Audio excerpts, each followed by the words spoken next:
Good morning everyone. आज एक chapter आपके पास है सरफेस टेंशन, क्लास 11th के बच्चों का सरफेस टेंशन।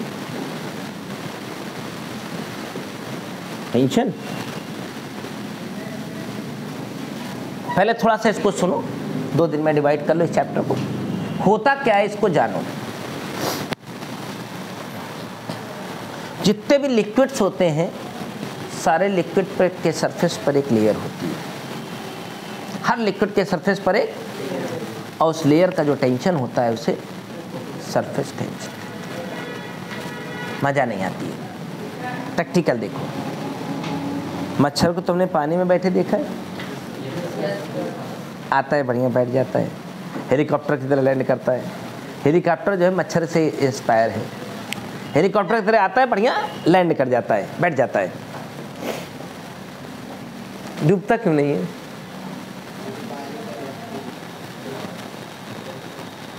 मच्छर डूबता क्यों नहीं है? हम तुम तो जाते हैं पानी में, डूब जाते हैं। पानी की डेंसिटी कम है, मच्छर की डेंसिटी कम है। पानी की ज़्यादा है, मच्छर की कम है, इसलिए नहीं डूबता है। चलो अच्छा, एक काम करते हैं, हम उसी पानी के ऊपर एक बूंद मिट्टी का तेल छोड़ देते हैं, फिर वही मच्छर आता है, जब उसमें बैठता है तो वो डूब जाता है। क्यों? अब तो पानी वही है, अब क्यों नहीं डूबा? सिंपल सी बात। मैंने क्या कहा कि पानी मच्छर पानी में आके ऊपर बैठता है, आराम से बढ़िया सवतिया बाग से अल्लाहपुर सवतिया बाग करता रहता है दिन भर, रिश्तेदारों से मिलने जाता है, फिर आता है शाम को, फिर तुमको काटता है। वही मच्छर होते हैं। रोबोट नहीं देखे हो?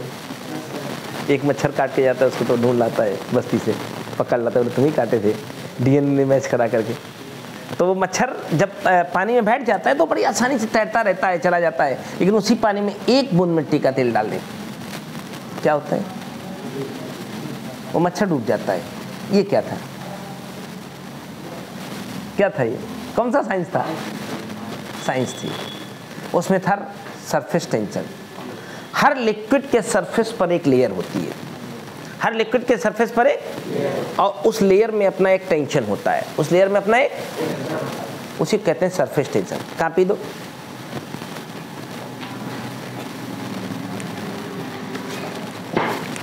देखो ये एक लेयर है, मैंने इसको जो है इसमें बढ़िया से रख रखा है, कोई दिक्कत नहीं है, रखा है। क्यों रखा है?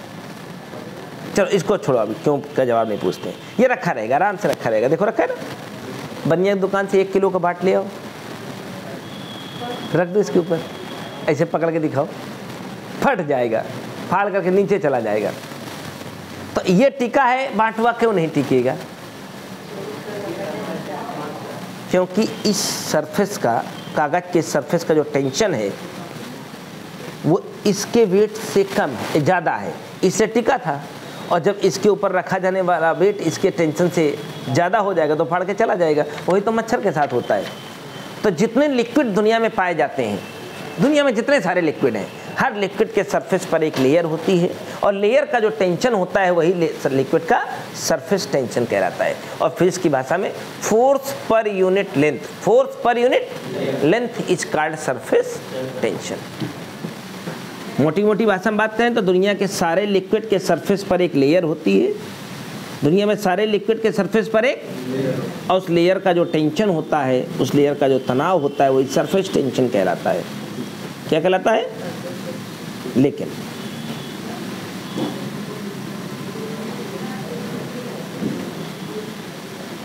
इसमें फिर परिभाषा आ गई, force per unit length, force per unit length is called surface tension. T बराबर F/L। Force per unit length of A virtual line on a surface of a liquid is called, नीचे वाला है कि ऊपर वाला है? नीचे वाला है, पॉज का बटन, इसी को फिर चला। तो फोर्स पर यूनिट लेंथ लिखते जाइए, per unit length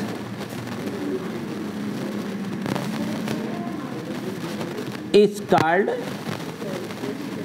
surface tension.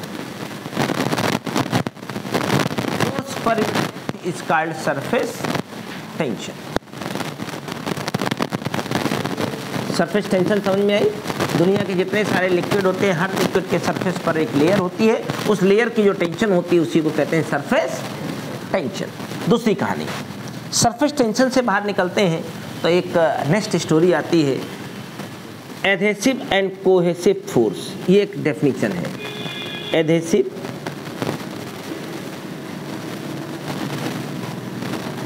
And cohesive force. Cohesive force ये क्लास 8 में भी बताया जाता है, जो बच्चों को बताऊं, ससंजक एवं असंजक बल। सुना था कभी? कोहेसिव एंड एडहेसिव फोर्स क्या होता है? ये डिफरेंट टाइप के एलिमेंट के बीच में लगने वाला फोर्स, डिफरेंट पार्टिकल के बीच में लगने वाला फोर्स एडहेसिव, और सेम टाइप के पार्टिकल के बीच में लगने वाला फोर्स कोहेसिव। जैसे मैं समझाता हूं, आप पानी भरते हैं ग्लास में, भरिए और ग्लास को खाली कर दीजिए, ग्लास गीला हो जाता है। ग्लास तो उसमें दो तरह के मामले थे, चाहे ग्लास स्टील का हो चाहे कांच का हो, ग्लास गीला होता है, देखा हो आपने। आपने ग्लास में पानी भर दिया यहाँ तक, ग्लास आपने खाली कर दिया तो आपने देखा ग्लास गीला हो जाएगा। लेकिन मरकरी के बारे में भी आपने सुना होगा, मरकरी भी एक लिक्विड होती है, मरकरी भी एक लिक्विड होती है। अगर हम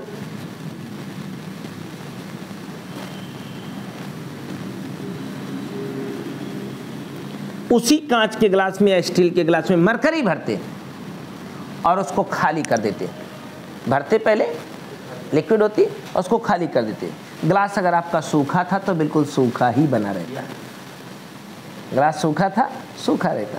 लेकिन पानी भरते हैं और ग्लास खाली कर देते तो ग्लास गीला रह जाता। क्यों?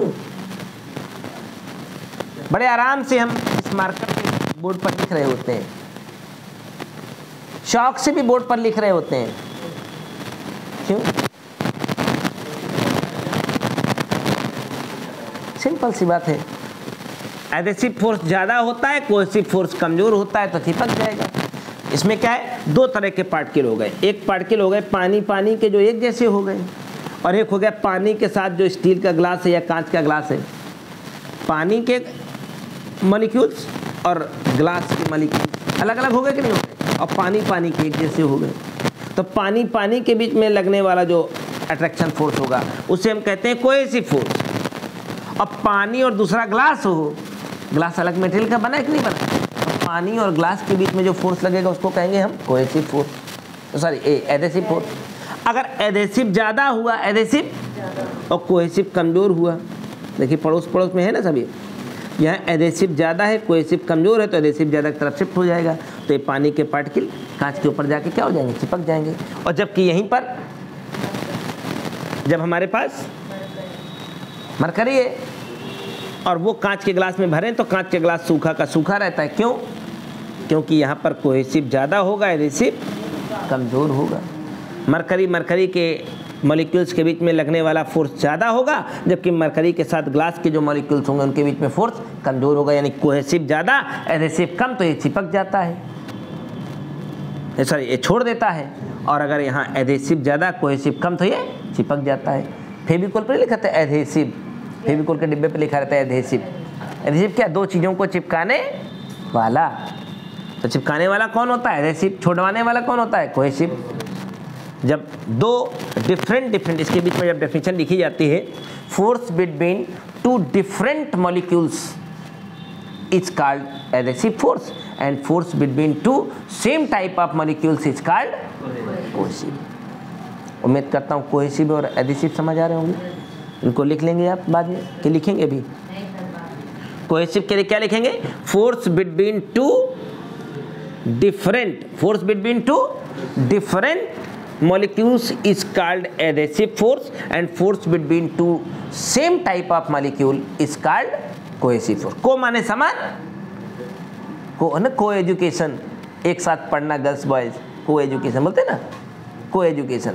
तो को माने एक जैसे और एडेसिव माने चिपकाने वाला, चिपकेगा कब, जो अलग अलग होंगे, एक जैसे तो चिपकते नहीं है. तो force between two different type of molecule is called adhesive force and force between two same type of molecule is called cohesive force. Correct है. कोहेसिव एडेसिव शब्द समझ में आ गए हैं. इसके बाद एक कंसेप्ट आज करिए और उसी कंसेप्ट के ऊपर इस चैप्टर के करीब 70% न्यूमेरिकल वाइंड अप हो जाएंगे. 70% न्यूमेरिकल इस चैप्टर के इसी कंसेप्ट को फॉलो करते हुए चले आएंगे. मूड खराब हो रहा है, इसको ग्रीन बोर्ड लगा देना. हाँ वो अच्छा रहता है. अब एक ग्रीन बोर्ड लगवा देना उस तरफ, इधर से उधर को घूम जाओ, नहीं रहता है. हाँ अब कल जो आजकल बन के आते हैं उसमें रहता है.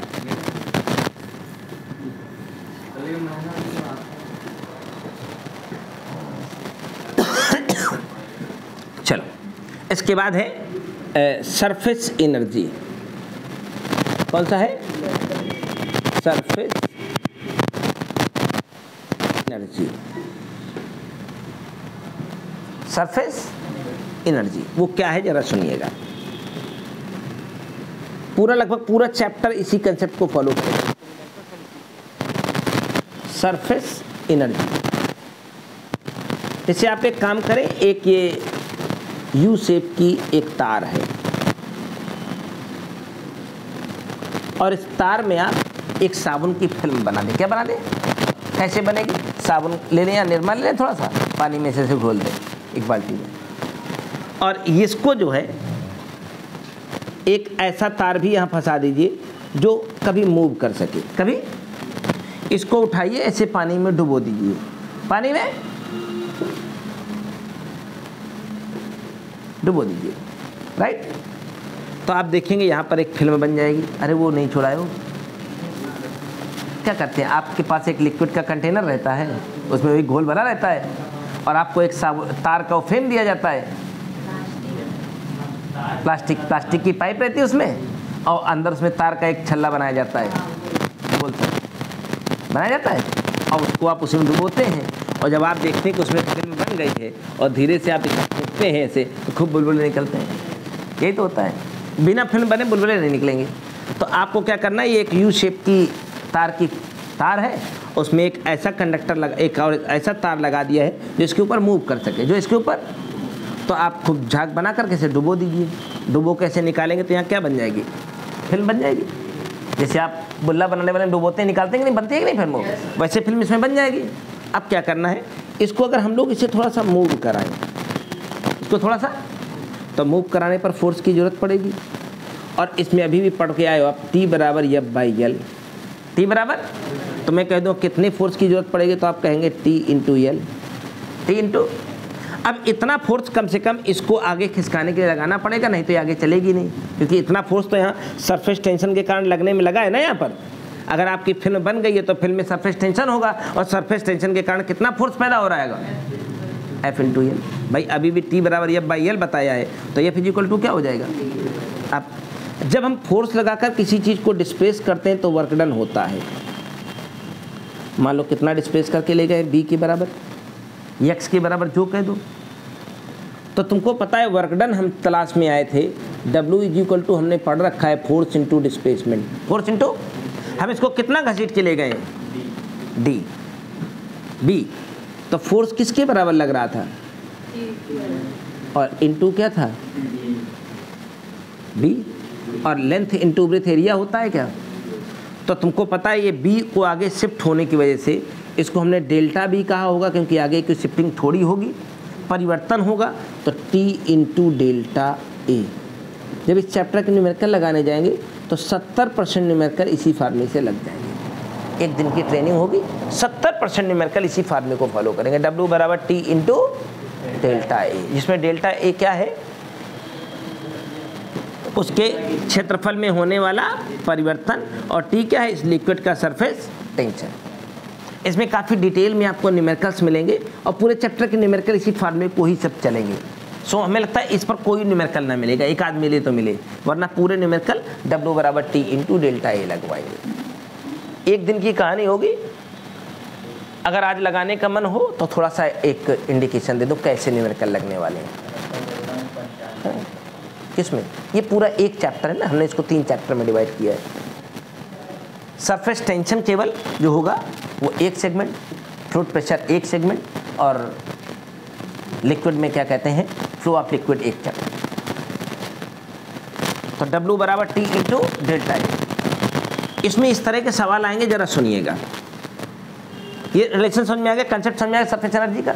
यानी किसी भी लिक्विड का सरफेस अगर बढ़ाया जाए या घटाया जाए, बढ़ाया जाए तो वर्क डन होगा W बराबर किसके बराबर, T इंटू, देखिए आज भी W बराबर वर्क फोर्स इंटू डिस्प्लेसमेंट ही, डिस्प्लेसमेंट इसके साथ मल्टीप्लाई कर दिया तो एरिया बन गया, तो सरफेस टेंशन के साथ वर्क डन मिलके क्या हो जाता है, T इंटू डेल्टा ए। आप जब बाल कटाने जाते हैं नाऊ की दुकान में तो क्या करता है, एक ठो लिया रहता पिचकारी, अगर उसमें गर्म पानी भी भरा रहे और जाड़े में अगर आपके मुंह पर मारे तो ठंडा ही हो जाएगा। पक्का प्रूव कर सकते हैं, दिखाता हूँ। जब भी वो स्प्रे करता है, अगर हल्का गर्म पानी भी उसके अंदर भरा है, आपके मुंह में स्प्रे करेगा तो वो नॉर्मल पानी से ज़्यादा ठंडा लगेगा। क्या होता है, क्यों होता है, ज़रा देखिए, ध्यान रखिएगा। इस डेरिवेशन में बहुत इंपॉर्टेंस है और इसी पर न्यूमेरिकल्स बना रहा हूँ। आपसे कहेगा पानी की 1000 छोटी छोटी बूंदें या एक बड़ी बूंद मिलकर के, बड़ी बूंद 1000 छोटी बूंदों में टूट गई है। 1000 छोटी बूंदों में स्प्रे करने पर होता क्या, यही तो होता है। एक बड़ी बूंद होती है, ऐसे आपने स्प्रे किया पावर लगा के, तो आपने उसकी बूंद को तोड़ दिया ढेर छोटे छोटे बूंदों में, स्प्रे करने पर ये तो होता है।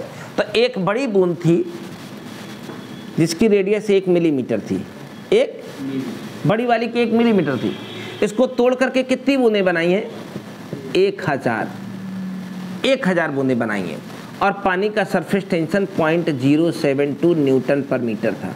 न्यूटन पर, बताओ ऐसा करने में कितना काम हुआ, ऐसा करने में कितना, ये काम हुआ कि नहीं हुआ। तो W बराबर एक ही सूत्र हमने अब तक देखा है, वर्क जब इस चैप्टर में पढ़ूंगा तो W बराबर T इंटू, पहले T पर बात करें हम लोग, तो T तो हमने दे दिया है आपको। अब क्या मिल जाए, डेल्टा ए का क्या मतलब है, एरिया में चेंज, एरिया में चेंज। तो पहले जब अकेली बूंद थी तो इसका एरिया था 4 पाई आर स्क्वायर, 4 पाई, त्रिज्या मिलीमीटर में थी, मीटर बनाया 10 की घात -3, स्क्वायर किया 10 की घात -6। तो एक बूंद थी तो इतना एरिया था कि नहीं था, लेकिन जब इसकी बूंदें हो गई हैं 1 से बदल के कितनी, 1000, 1 से बदल के, तो बूंदें तो छोटी छोटी हो गई होंगी। पहले पता लगाते हैं जो छोटी बूंद है उसकी त्रिज्या कितनी है, तभी तो मुझे एरिया निकलेगा। 1000 छोटी बूंदें हैं तो संख्या तो 1000 हो गई, और 1000 छोटी बूंदों में से जब तक छोटी बूंद का रेडियस नहीं निकल जाता तब तक हमारा आंसर। और कक्षा 10 में मेंसुरेशन में पढ़ा है कि अगर एक बूंद से 1000 बूंदें बनाई गई तो वॉल्यूम बराबर रहेगा, वॉल्यूम, एरिया का विधान अभी देखते हैं, वॉल्यूम बराबर रहेगा बड़ी बूंद का volume 4/3 pi r cube is equal to 1000 छोटी बूंदों का वॉल्यूम। 1000, ये इसको कैंसिल कर दें। हमने कैलकुलेट किया कि छोटी बूंद की जो रेडियस है बड़ी वाली की तुलना में कितनी है, 1/10। छोटी बूंद की रेडियस बड़ी वाली की तुलना में कितनी है, 1/10। तो आइए, 1000 छोटी छोटी बूंदें थी, 4 पाई था, और स्मॉल आर की जगह कैपिटल R/10 करें तो कैपिटल R था 1 मिलीमीटर। एक स्क्वायर करेंगे तो 10 की पावर -6 ऊपर रहेगा, और यहाँ नीचे 1/10 करने से 100 हो जाएगा, नहीं हो जाएगा। और इसका 1/10, बड़ी वाली थी रेडियस 1 मिलीमीटर, छोटी वाली की रेडियस हो गई 1/10 मिलीमीटर। 1/10 इसकी स्क्वायरिंग रखूंगा तो यहाँ आएंगे हम, कैलकुलेट करने जाइए। हम देख पा रहे हैं पहली वाली की तुलना में जो 10,000 छोटी छोटी बूंदें बनी हैं उनका एरिया पहली वाली के कंपेरिजन में 10 गुना ज़्यादा हो गया है। कितना ज़्यादा हो गया है? अब इसमें थोड़ा सा मेंसुरेशन क्या लगाना है कि एक बड़ी बूंद का वॉल्यूम 1000 छोटी बूंदों का वॉल्यूम बराबर होगा। तो पहले वॉल्यूम से रेडियस कंपेयर कर लेनी है। हमें पता चल गया कि छोटी वाली बूंद की रेडियस बड़े वाले की तुलना में 1/10 है। अब रेडियस मिलते ही 1000 छोटी बूंदों का टोटल एरिया निकाल लिया। हम तैयार बैठे थे W बराबर T into delta A, T into, अब डेल्टा ए यहाँ तैयार है, 10 में 1 ये घटा देंगे तो 9 ही बचेगा और 4πr² और आ जाएगा। कैलकुलेशन समझ में आ रहा है? इसमें से इसको घटाएंगे तभी तो मेरा डेल्टा ए निकलेगा, और घटाने जाएंगे तो ये कॉमन है, और 10 में 1 घटेगा 9 बचेगा। ये लिखा रह गया, 9 इतना हुआ। मल्टीप्लाई करके इसका आंसर सजा दीजिए। आंसर कितना होगा? 9 चौको 36 पाई, फिर 72 और 3 पावर और लगा देंगे तो 9 पावर माइनस की। कैलकुलेशन करके छोड़ देंगे। कंसेप्ट समझ में आ गई? क्या क्या करना है इसमें? हमारे पास बड़ी बड़ी बूंद्स होंगी, उनको छोटी छोटी पार्टिकल में तोड़ना होगा, या कई कई सवालों में क्या करेगा, बड़ी बूंदों को मिला छोटी छोटी को मिला करके एक बनाएगा। प्रोसीजर तो सबका सेम ही होगा ना। किताब दिखा देता हूँ, लगाना क्या है ये बताए दो, सब लग जाएगा। किताब देना, यही वाली दे दो। कहाँ से कहाँ तक लगाना है सरफेस टेंशन की कहानी को जरा सुन लेना। पूरा चैप्टर ही लग जाएगा, कुछ करना ही नहीं, कोई एफर्ट नहीं करना है। अभी हमने यहाँ आर्किमिडीज का प्रिंसिपल छोड़ा है थोड़ा सा। विस्कोसिटी पहले पढ़ाने लगे हैं, विस्कोसिटी हम बाद में पढ़ाएंगे। हम पहले सरफेस टेंशन लेंगे। तो जिनके पास एसल रहा हो वो पेज नंबर 10.50 पर चले आएँ और पूरे चैप्टर को बिल्कुल हर हार में लगा डालें। हर बार एक ही कंसेप्ट है, W बराबर T इंटू डेल्टा ए। ये सेगमेंट आज आपके हवाले। पेज नंबर 10.50 दिख रहा है? एग्जाम्पल 72 से शुरू करिएगा। दिखाई दिया? पूरे में W बराबर T इंटू डेल्टा ए के अलावा कुछ भी नहीं है, कोई सवाल ही नहीं फंसेगा। और 83 तक आइएगा W बराबर T इंटू डेल्टा ए लगाते हुए, और 9 क्वेश्चन है। बात समझ में आ गई? एक ही तरीके से लगेंगे। 83 नंबर सवाल तुम्हें थोड़ा सा फंसा देगा, तो अगर आप चाहो तो थोड़ा सा रोक लेना, अगर ना बन पाए तो बाकी सब बन जाएंगे। लिक्विड ड्रॉप का डायमीटर दे देगा या रेडियस दे देगा, और उससे छोटी छोटी जितनी बूंद तोड़ने को कहेगा, तो सबसे पहले वॉल्यूम बराबर वॉल्यूम करा के छोटी बूंद की रेडियस बड़ी के रेस्पेक्ट में ले आए, और छोटी का बड़ी का एरिया निकाल लें, जो छोटी छोटी उनका पूरा एरिया निकाल के मिला लें, और डेल्टा ए निकाल के W से T से मल्टीप्लाई कर दें। पूरे चैप्टर में बिना दिमाग लगाए इस कंसेप्ट को अप्लाई करते जाना है। तो 72 से 83 यानी करीब करीब 10-12 सवाल और 9 सवाल ये। तो इस कंसेप्ट को पूरे करेंगे, और कुमार मित्तल वाले क्या करेंगे, एग्जाम्पल 1 से शुरू कर देंगे। जहाँ तक लगेगा W बराबर T इंटू डेल्टा ए लगा रहे सब लगा डालेंगे। 70% सवाल किताब में वही है। तुम्हारे यहाँ तो एक चैप्टर बदल जाता है ना, इसमें चैप्टर ढूंढना पड़ेगा और उसमें बदल जाता है। दिखाएं क्या किताब? कहाँ गई तुम्हारी कुमार मित्तल? ला बता दें।